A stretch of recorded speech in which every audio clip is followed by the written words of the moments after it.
সুপ্রিয় দর্শক, আসসালামু আলাইকুম। সবাই কেমন আছেন? নিশ্চয়ই অনেক ভালো। আর এই রমজানে নিশ্চয়ই অনেক বেশি পবিত্রতার মধ্যে, শুদ্ধতার মধ্যে নিজেকে গুছিয়ে নেওয়ার চেষ্টা করছেন।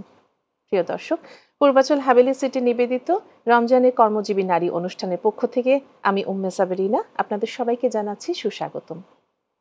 আজ আমাদের স্টুডিওতে একজন কর্মজীবী নারী রয়েছেন, যিনি তার সংসার, সন্তান, পরিবার এবং কর্মজীবন সবটা সামলে কিভাবে আজ এই রমজানে কর্মপরিকল্পনা করেছেন সে বিষয়ে বিস্তারিত জানব।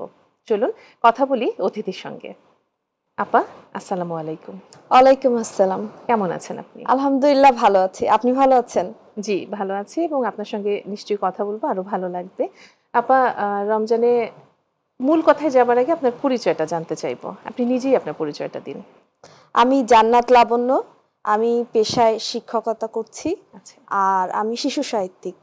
অনেক কথা বলবো আপা, তার আগে শুরুতেই যদি জানতে চাই, আসলে 11টি মাস আমাদের যেভাবে কাটে তার থেকে একটু ভিন্নতা নিয়েই কিন্তু রমজান আমাদের সামনে উপস্থিত হয়। আমরা অনেক বেশি প্রস্তুত থাকি আসলে, এবং আমরা চাই যে রমজান মাসটা আসুক, আমরা অনেক বেশি আল্লাহ নৈকট্য লাভ করার চেষ্টা করি, শুদ্ধতার মধ্যে জীবনযাপন করার চেষ্টা করি। রমজানকে সামনে রেখে আসলে এখন রমজানের মধ্যে আপনার দিন শুরু হয় কিভাবে? রমজানের মধ্যে আমরা দেখা যায় যে বাচ্চার স্কুল কিন্তু খোলা। আমার বাচ্চার স্কুল, ও 10 রোজা পর্যন্ত স্কুল চলবে। আচ্ছা, তো ওর স্কুলের জন্য আমাকে ভোর 7টা থেকে উঠে ওকে 8টার মধ্যে স্কুলে পৌঁছাতে হয়। আচ্ছা। তারপর এরপর তো সাংসারিক কাজ আছে, আর নিজের অফিস আছে। নিজের অফিস আছে। এইগুলোর পাশাপাশি সংসারে যে সবকিছু ঠিক মতো হচ্ছে কিনা, এবং আমি ইফতারের আগে বাসায় পৌঁছে যে কাজগুলা থাকে, ইফতারের একটা পরিকল্পনা থাকে, তো এইগুলা নিয়েই চলছে। স্কুলে এখন আপনার কর্মঘণ্টা কতক্ষণ, কটা থেকে কটা পর্যন্ত? আমাদের স্কুলে এখন হচ্ছে বন্ধ আছে, কিন্তু মাঝে মাঝে আমাদেরকে বিভিন্ন পরীক্ষা বা বিভিন্ন ধরনের কাজের জন্য যেতে হচ্ছে। হ্যাঁ, আচ্ছা আচ্ছা। তো ইফতারির আগেই আমাদের দেখা যাচ্ছে 3টার মধ্যে আমরা বাসায় চলে আসতে পারছি। আচ্ছা, সেক্ষেত্রে ইফতারিটা বাসাতেই করা হচ্ছে? হ্যাঁ, বাসায় বাচ্চা নিজে আছে। তৈরি করতে পারছেন? জি, বাসায় আমি নিজে তৈরি করতে পারছি। এখানে আসলে আমার একটাই সুবিধা যে আমি শিক্ষকতা পেশায় নিয়োজিত। কিন্তু দেখা যাচ্ছে যে কর্মজীবী নারী যারা অধিকাংশ আছেন, তাদের বেসরকারি চাকরিতে যারা কাজ করেন বা মিডিয়াতেও যারা কাজ করেন, তাদের তো আসলে কোনো কর্মঘণ্টা থাকে না। ঠিক তাই। হ্যাঁ, তো এই কারণে আমার হাজবেন্ড উনি মিডিয়াতে যুক্ত আছেন। আচ্ছা, সাংবাদিক হিসেবে। ওকে। তো সে বাসা থেকেই বের হয় 3টার দিকে, আমি বাসায় ঢুকি, সে বের হয়। হ্যাঁ, আচ্ছা আচ্ছা। এবং তার ইফতারি করে নিয়মিত অফিসে করে, কিন্তু রাত্রে বাসায় ফিরে আপনার 1টার দিকে।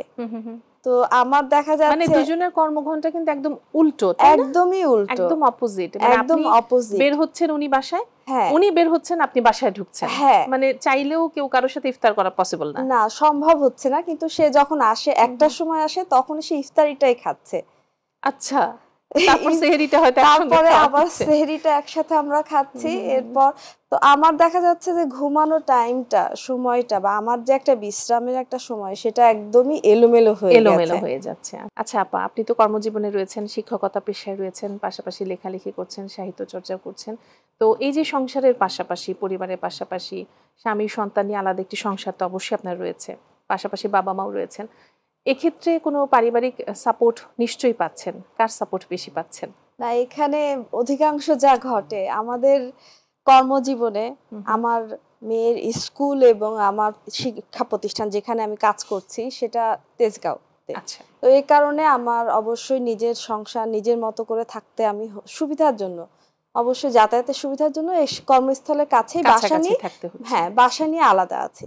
তো সেখানে দেখা যাচ্ছে যে আমি যখন থাকছি না, আমি স্কুল থেকে ফেরার আগে আমার বাচ্চা চলে আসছে। তো আমি এখন পর্যন্ত আসলে সবচেয়ে বড় সাপোর্ট পেয়েছি আমার মায়ের কাছ থেকে। আচ্ছা, যখনই দেখা যাচ্ছে যে আমি কোনো ছুটি পাই, তখনই তিনি আবার নিজের সংসারে চলে যান। মানে তারও তো একটা সংসার আছে আমার মায়ের, কিন্তু উনি অনেক অবদান রেখেছেন। উনি কিন্তু ওনার সংসারকে স্যাক্রিফাইস করে আপনার সংসারটাকে গুছিয়ে দেওয়ার জন্য, বিশেষ করে আমার বাচ্চা যখন খুবই ছোট ছিল, এখন ও 4র্থ শ্রেণীতে পড়ে, এখন একটু নিজেরটা বুঝতে পারে, কিন্তু এর আগ পর্যন্ত আমি পুরো সাপোর্ট পেয়েছি আমার মায়ের। এবং সে যে অবদান রেখেছে সেটা একটা মানে নানু হিসেবে না, বরং মা হিসেবে মায়ের থেকে বড় অবদান। আপনার চোখ ছলছল করছে, তার মানে আপনি এতটা ইমোশনাল যে আপনি ভাষায় না বললে আমি বুঝতে পারছি আসলে প্রত্যেক মেয়ের জীবনে মায়ের অবদানটা আসলে কি, এটা আসলে ভাষায় প্রকাশ করা যায় না। না, অবশ্যই করা যায় না। আর কর্মজীবী নারীরা আমরা যতই কাজ করি না কেন বাইরে, কিন্তু আমাদের সব সময় চিন্তা থাকে বাসায় কি হচ্ছে। ঠিক তাই, বাসায় বাচ্চা থাকলে তো কথাই নেই। হ্যাঁ, বাসায় কেউ যখন থাকছে না সেটাও কিন্তু একটা থাকে, টেনশন থাকে যে বাসায় কেউ নাই, কি হচ্ছে। আসলে কর্মজীবী নারীদের জীবনটা কিন্তু আসলেই খুবই কষ্টকর না, কিন্তু তারপরও হেসে তাদেরকে কাজ করতে হয়। লেখালেখির কি অবস্থা যদি একটু জানতে চাই। লেখালেখি নিয়ে আমি একটু বলি। আমি জাহাঙ্গীরনগর বিশ্ববিদ্যালয় থেকে বাংলা বিভাগে পড়াশোনা করেছি। তো অধিকাংশ ক্ষেত্রে দেখা যায় যে অনেকে ছোটবেলা থেকে লেখালেখি করব বা আমি লেখক হব এরকম কোনো চিন্তা ভাবনা কাজ করে, সবারই এরকম অধিকাংশের ক্ষেত্রে আমি শুনি, কিন্তু আমার ক্ষেত্রে এই ধরনের কোনো বিষয় কাজ করেনি কখনো যে আমি লেখক হব বা লেখালেখি করব। বাংলা বিভাগে পড়ার সময় যখন আমরা স্নাতকোত্তর করছি, তো আমি থিসিস নিব, এর মধ্যে আমাদের সময় প্রথম তখন আর কি সৃজনশীল সৃষ্টিশীল সাহিত্যকর্মের একটা কোর্স শুরু হয়। আচ্ছা আচ্ছা। তো আমার কেন জানি মনে হলো এটা তো খুবই সহজ হবে, মানে লেখা কোনো বিষয় না, আমার নিজের মধ্যে চিন্তা করলো লেখা কোনো বিষয় না, থিসিসের থেকে এই বিষয়টা অনেক সহজ। এবং আমি টপিক হিসেবে নিলাম ছোট গল্প। তারপর আমি ওখানে লেখা জমা দিলাম এবং আমার স্নাতকোত্তর পর্যায়ে আমি প্রথম শ্রেণীতে দ্বিতীয় স্থান লাভ করি। আচ্ছা। তো তখন থেকে আমার মধ্যে এটা একটা কনফিডেন্স ছিল যে লেখালেখি ইচ্ছা করলেই করা যায়। এটা কেন ছিল আমি জানি না। আমি অবশ্য পড়তাম, প্রচুর বই পড়ি এবং ছোটবেলা থেকেই পড়তাম, কিন্তু নিজে লেখক হব এটা আমার কোনো স্বপ্ন বা আশা আকাঙ্ক্ষা এমন কিছু কাজ করেনি। এরপর এটা বিরতি শেষ, আমি কিন্তু আর লেখালেখি করিনি। পরবর্তীতে আমি যখন চাকরি করছি এবং মা হয়েছি, সন্তানের মা হয়েছি, বাচ্চা জন্ম দেওয়ার পরবর্তী মাতৃত্বকালীন যে সমস্যাগুলো দেখা যায়, মানসিক সমস্যা, এটা কিন্তু একটা বিশাল সমস্যা, কিন্তু এটা কেউ ফিল করে না, অনুভব করে না। কারণ মায়েরা তখন নতুন একটা মাতৃত্বের যে স্বাদ, সেটার পাশাপাশি যে নতুন একটা দায়িত্ব, একটা পরিপূর্ণ মানুষের নতুন করে নিজেকে আবিষ্কার মার জন্ম হওয়ার সাথে সাথে, সন্তানের জন্ম দেওয়ার সাথে সাথে আমি বলি যে একটা শুধু সন্তান জন্ম হয় না, একটা মারও কিন্তু নতুন একটা পরিচয়, যেহেতু তারও নতুন করে জন্ম হলো, সেটা আগে কখনো মা হয়নি, নতুন করে একজন সন্তান, এবং তার ভিতর থেকে আরেকটা মানে সন্তান আসা, একটা মানুষ পরিপূর্ণতা পাওয়া, এটা অনেক বিশাল একটা ব্যাপার। আল্লাহর মানে কি বলবো, সৃষ্টির তো আসলে প্রশংসা করে শেষ করা যাবে না। তো এই যে অনুভূতি, এটা আসলে অন্যরকম। কিন্তু আমি যেটা ফিল করেছি এবং আমি দেখেছি যে বাইরের দেশগুলোতে এগুলো নিয়ে অনেক কাজ করা হয়, যে মাতৃত্বকালীন পরবর্তী সময়ে মায়েরা কিন্তু অনেক ধরনের মানসিক সমস্যার মধ্যে পড়ে, যে আমি মা হচ্ছি। তো দেখা যায় যে এটা 100-তে 100% মানে কখনোই পূরণ হয় না, বরং অল্প ছোট বিষয় তখন অনুভূতিটা অন্যরকম কাজ করে, যে আমার কিন্তু এমন গুরুত্ব পাওয়া উচিত ছিল, আমি পেলাম না, বা অবহেলাটাই বেশি মনে পড়ে, ইমোশনাল হয়ে যায়। তো আমার মাতৃত্ব পরবর্তীকালীন সময়ে দেখা যাচ্ছে যে তখন আমি 6 মাসের ছুটিতে ছিলাম, পারিবারিকভাবে মানসিকভাবে আমি খুব বিপর্যস্ত হয়ে গেছিলাম। আমার কিছুই ভালো লাগছিল না, অ্যাডজাস্ট নতুন একটা সবকিছু রুটিনের সাথে খাপ খাওয়াতেও আমার সমস্যা হচ্ছিল। তখন আমার মনে হলো আমার নিজেকে সময় দেওয়া উচিত, মানে আমার সন্তানের পাশাপাশি আমার নিজের জন্য একটু সময় থাকা উচিত, যে সেটা আধা ঘন্টা হলেও আমি যেন আমার মতো করে ভাবতে পারি, আমার মতো করে প্রকাশ করতে পারি। সেই সময় কেউ আমাকে বলবে না 1 গ্লাস পানি দাও, বাচ্চাকে ঘুম পাড়াও, বাচ্চাকে গোসল করাতে হবে, খাওয়াতে হবে, কোনো চিন্তা যেন আমার না করতে হয়। একদম এরকম একটা অনুভূতি থেকে আমার মনে হলো আচ্ছা আমি একটু লেখালেখির জন্য কেন সময় বের করছি না। তারপর আমি লেখালেখি শুরু করি, এবং আমি যখন লেখালেখি শুরু করি, এই কথাটা এই জন্য বলতে চাচ্ছি যে আমি যখন লেখালেখি শুরু করি তারপরে আমি কিন্তু 1-2 বছর শুধু লিখেছি, নিজের মতো করে লিখেছি। লেখার পর যারা মোটামুটি প্রতিষ্ঠিত লেখক বা আলোচনা করে, বই আলোচনা করে, তাদের কাছে লেখা পাঠিয়েছি যে আমার লেখাগুলো কেমন হচ্ছে। এরপর আমার মনে হলো যে আমি বই প্রকাশ করতে পারি কিনা, আসলে এগুলোর গ্রহণযোগ্যতা আছে কিনা।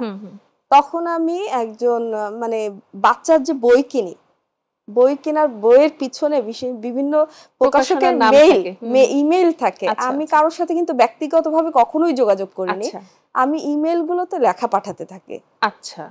মানে একদমই কোনো রকম যোগাযোগ ছাড়া কিভাবে, মানে আমার মনে হচ্ছে খুবই সিম্পল ভাবে আমি আগাই।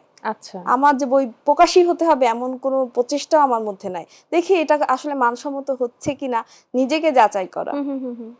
তারপর আমি খুব সম্ভবত ৫ থেকে ৬ জন প্রকাশকের কাছে মেইল করি, এর মধ্যে ২ জন আমাকে রেসপন্স করে। হ্যাঁ, আচ্ছা। তো তার মধ্যে একজন প্রকাশক, শিশু প্রকাশক, ওরা আর কি আমার ২০১৯ সালে কাঠপেন্সিলের আনন্দ নামে শিশুতোষ গল্পের বই প্রকাশিত করে।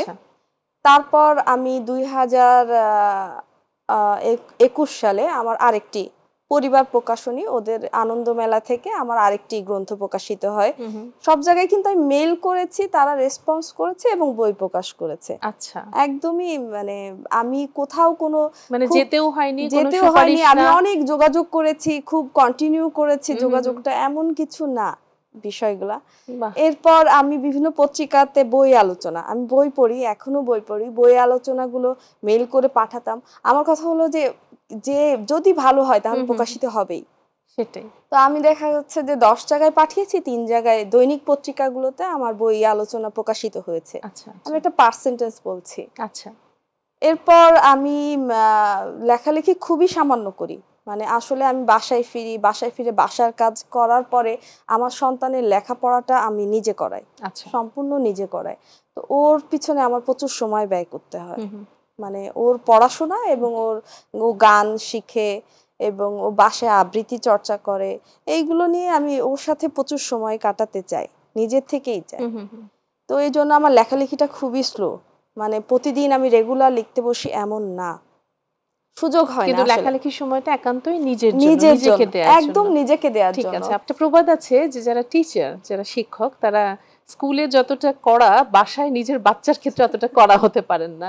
আমি এই বিষয়টা একটু জানতে চাই, আপনার বাচ্চাকে আপনাকে অ্যাজ এ টিচার হিসেবে মানে কিনা, কতটা মানে, ভয় পায়? আমি আমার বাচ্চার ক্ষেত্রে আমি যেটাই করি, আমি মনে করি বাচ্চাকে আসলে গায়ে হাত তুলে ভয় দেখে, ভয়ের থেকে ও যেন আপনাকে মানতে হবে, এই জিনিসটা যদি থাকে তৈরি করা যায় কিনা। তো আমি সবসময় ওকে জড়াই ধরি, বাচ্চার সাথে অ্যাটাচমেন্টটা জরুরি, আমি ওকে সবসময় জড়াই ধরি এবং সবসময় এটাই বলি যে তুমি সবচেয়ে বেস্ট, তোমার মতো লক্ষ্মী বাচ্চা পৃথিবীতে একটাই নাই। মানে ওকে আমি এই জিনিসটা ফিল করাতে চাই যে ও যেন এটা সবসময় আত্মবিশ্বাসী হয়, কনফিডেন্স হয়। এবং এখনকার সময় কিন্তু খুব কি বলবো, অনেক খারাপ খবর আসে, তাই না? আমি থাকি না বাসায়, আমার বাচ্চাটা একা থাকে, ওর মতো ইউটিউব দেখছে, তাই ওর মতো ও বিভিন্ন ধরনের মানে আইসিটির যে প্রযুক্তিগুলো ব্যবহার করছে এবং ও কিন্তু অনেক কিছু দেখছে, আমার কিন্তু সব সময় ওকে চোখে রাখা সম্ভব হচ্ছে না। এবং দেখা যাচ্ছে যে এই কারণে শিশুতোষ বিভিন্ন ধরনের অপরাধ বা বিভিন্ন অপরাধের চক্রে ফাঁদে পড়ছে শিশুরা, এটা অভিভাবকরা জানতেও পারছে না কারণ হ্যাঁ আমি আসলে কি সার্চ করছে বা কি দেখছে এটা তো কিছুই বোঝা যাচ্ছে না দেখা। এবং আমি শিক্ষকতা পেশায় আছি বলে এটা দেখেছি যে আমাদের মানে স্কুলগুলোতে বাচ্চারা স্কুলে একরকম এবং ওদের আচার আচরণ, কথাবার্তা, অ্যাটিটিউড যেটা বাবা মারা বাসা থেকে সেটা চিন্তাও করতে পারেন না, যে তার বাচ্চা অনেক বিষয়ে বাইরে গিয়ে সে কি করছে, অ্যাডভান্স অনেক কিছু শিখে যাচ্ছে। তাই আমার বাচ্চার ক্ষেত্রে আমি যেটা ফলো করি, সব সময় বলি যে তুমি যে কোনো ধরনের বিপদে পড়লে বা যে কোনো বিষয় হলে, তোমার দিয়ে কোনো ভুল হলেও তুমি মনে রাখবা যে বাবা মা পাশে আছে। আমি এইটা নির্ভয়ে বিষয়টা আপনাদের সাথে শেয়ার করে, তোমার দিয়ে ভুল হতে পারে, যে কোনো শিশু দিয়ে তো ভুল হতে পারে, মানুষ দিয়েই তো ভুল হয়। আমি আমার বাচ্চার ক্ষেত্রে এটাই সবসময় করি যে তুমি খারাপটা বুঝবা, ভালোটা বুঝবা, এবং তুমি যদি মনে করো যে আমার দ্বারা কোনো ভুল হয়ে গেছে, তুমি মনে করবা যে ভুল হয়ে গেলেও বাবা মা ঠিক করে দিতে পারবে। আমি এটা চেষ্টা করি এবং আমি দেখেছি যে আমাদের ছাত্রদের ভিতরে ওরা অনেক যে বিষয়গুলো যে অ্যাডভান্স, বাবা মারা কিন্তু অবগত নন না, তাদেরকে ডাকার পরে তারা বলে আমার বাচ্চা এটা করতেই পারে না। অধিকাংশ বাবা মাই বলেন, মানে তারা চিন্তা করেন তাদেরকে দিয়ে বিচার করেন, কিন্তু আসলে এখন বর্তমান সিচুয়েশনটা এরকম না, অ্যাডভান্সড, এটা আসলে মানে অভিভাবকরা চিন্তাই করতে না, এবং বাচ্চারা বুঝে যে কোনটা গোপন রাখতে হবে, কতটুকু বাবা মাকে জানাতে হবে, ওরা আমাদের চেয়ে ভালো বোঝে। তো আমি বাচ্চাদের সাইকোলজি নিয়ে অনেক পড়ি, নিজে বোঝার চেষ্টা করি, এটা আমার কাছে ভালো লাগে। না, প্রত্যেক অভিভাবকেরই আসলে আপনার মতো বাচ্চাদেরকে স্পেসটা দিয়ে রাখা উচিত, তুমি যাই করো না কেন বাবা মা তোমার সাথে আছে এবং তুমি তাদের সাথে শেয়ার করো। তো এখন তো আসলে রমজান মাস চলছে, প্রায় 14-15 ঘন্টা আমরা পানাহার থেকে বিরত থাকছি। সবকিছু মিলিয়ে আসলে কোনো ট্রিক্স কি আপনি ব্যবহার করেন যে কাজটাকে অল্প করার জন্য, বা খুব সংক্ষেপে কিভাবে সারাটা দিন মেনটেন করা যায়? কোনো ট্রিক্স যদি আমাদের দর্শকদের উদ্দেশ্যে বলেন। আমি যেটা করি যে পরবর্তী দিনে যে আমি ইফতারি কি করব সেটা আগের দিনে আমি ঠিক করে ফেলি। আচ্ছা। এবং সেটা হচ্ছে আমি বাচ্চাকে পড়াচ্ছি, মানে আমরা যেহেতু কাজ করছি একসাথে অনেকগুলা কাজ করি, এটা সবাই করে, সব গৃহিণীদেরই করতে হয়। তো বাচ্চাকে পড়াচ্ছি, এর মাঝে আমি পরের দিন কি ইফতারি করব সেটা ঠিক করে রাখি এবং হাফ প্রিপেয়ার করে রাখা হচ্ছে, করে এটা ফ্রোজেন করে রাখছি। কারণ আমার বাচ্চা ও হচ্ছে রান্নাটা খুব পছন্দ করে, ও বিভিন্ন ইউটিউবার চ্যানেল দেখে যেখানে রান্না করা হয়, তো রান্নার বিষয়ে তার খুব আগ্রহ। এখন দেখা যাচ্ছে আমার বলা লাগে না, সেই বলে যে এরকম একটা আইটেম কিন্তু আছে, এইভাবে রান্না করতে হয়, তুমি কি একদিন করবা? তো আমি সহজ করতে চাইলেও সেটা সম্ভব না, কারণ সে তার পছন্দের মতো আইটেম করে হ্যাঁ, এবং সে সার্চ করে ওটা রান্না কেমন কি সেটা আমাকে সে দেখাচ্ছে এবং বলছে এটা কিন্তু খুব মজার হবে, বুঝছো? তো এই কারণে দেখা যাচ্ছে যে তার এক্সপেকটেশন থাকে। আবার আমার হাজবেন্ড সে পানি জাতীয় খাবার পছন্দ করে, তো দেখা যাচ্ছে যে আমাকে কমপক্ষে 3 থেকে 4টা শরবত করতে হয়, মানে তার থাকে আমি অনেক রকম পানি খাবো, পানিও খাবো আর কি। তো এইগুলা আর কি এক একজনের এক্সপেকটেশন অনুযায়ী ভাবতে হয়। সবকিছুর মধ্যে নিজেরটা করার সময় পান? আমার তো মনে হয় এটা আসলে গৃহিণীদের জন্য অনেক টাফ, তাই না? আমরা আসলে ওনাদের পছন্দের মধ্যে নিজেদের পছন্দটা খুঁজে নেই, তাই না? এইটাই তখন মনে হয় এর ভিতর থেকে করতে করতে নিজের জন্য কি আসলে স্পেসটা আলাদা করার সময়টা বের করা হয় না, সুযোগ থাকে না। ভীষণ ভালো লাগলো আপা আপনার সঙ্গে কথা বলে, এবং আমি মনে করছি আমাদের আলোচনার মাধ্যমে অভিভাবকদের জন্য কিছু মেসেজ রয়েছে যেটা তারা পিক করবেন এবং সেই মতো সন্তানদের সাথে আসলে সেভাবেই নিশ্চয়ই তারা সন্তানদেরকেও সেই শিক্ষাটা দেবেন। আপা অনেক ধন্যবাদ, আবার নিশ্চয়ই কোনো অনুষ্ঠানে কথা হবে। ধন্যবাদ আপা আমন্ত্রণ জানানোর জন্য। Thank you. সুপ্রিয় দর্শক, আপনারা দেখছিলেন পূর্বাচল হাভেলি সিটি নিবেদিত রমজানে কর্মজীবী নারী। আমরা কথা বলছিলাম আপার সঙ্গে, নিশ্চয়ই আপনাদের ভালো লেগেছে। রমজান শুদ্ধতার মাস, আপনারা জানেন। সবাই অনেক বেশি শুদ্ধ থাকুন, সংযত থাকুন এবং রমজানের পবিত্রতা রক্ষা করবেন, এই আশা রেখেই আজকের পূর্বাচল হাভেলি সিটি রমজানে কর্মজীবী নারী অনুষ্ঠান থেকে আমি উম্মে সাবেরিনা বিদায় নিচ্ছি। দেখা হবে আগামীকাল একই সময়ে অন্য কোনো অতিথিকে নিয়ে। সে পর্যন্ত মাই টিভির সাথেই থাকুন। আল্লাহ হাফেজ।